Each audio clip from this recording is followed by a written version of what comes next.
আজকে আরেকটা অঙ্কটিতে বলা আছে একটি ট্রেন এর গতিবেগ x কিমি পার ঘন্টা, এটি 120 মিটার লম্বা একটি প্ল্যাটফর্মকে 16 সেকেন্ডে অতিক্রম করে, এবং বি ট্রেন এর গতি 108 কিমি পার ঘন্টা, এটি 104/3 সেকেন্ডে একই প্ল্যাটফর্মকে অতিক্রম করে। মানে ট্রেনটার দৈর্ঘ্য যা, প্ল্যাটফর্মটার দৈর্ঘ্য তাই, ট্রেনও যা, প্ল্যাটফর্মের দৈর্ঘ্য তাই, তাই না? বলছে একই প্ল্যাটফর্ম, মানে ট্রেন ওই প্ল্যাটফর্মটাকে অতিক্রম করছে, তাই না?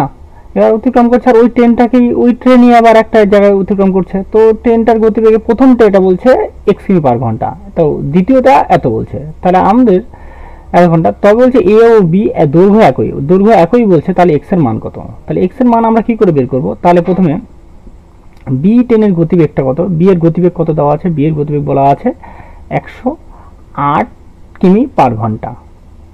যদি 108 কিমি পার ঘন্টা হয়, তাহলে এটাকে আমরা আগে মিটার পার সেকেন্ডে কনভার্ট করব।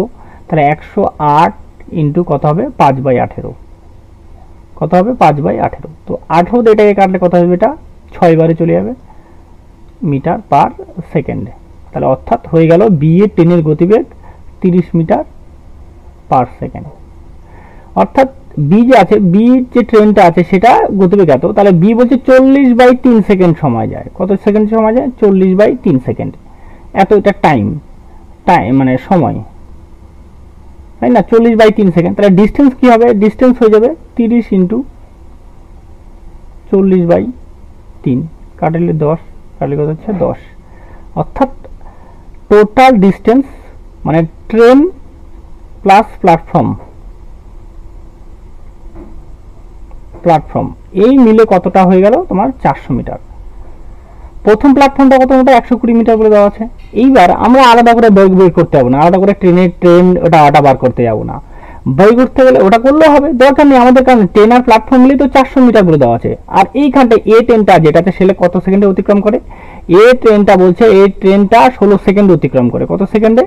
16 সেকেন্ডে। অর্থাৎ এ ট্রেনের স্পিড কত হবে? এ ট্রেনের গতিবেগটা হয়ে যাবে গতিবেগ, অর্থাৎ টোটাল ডিস্টেন্স আমার 400, মানে 120 এর মধ্যে আছেই, আর ট্রেনের দৈর্ঘ্য তো সেম, তাই না?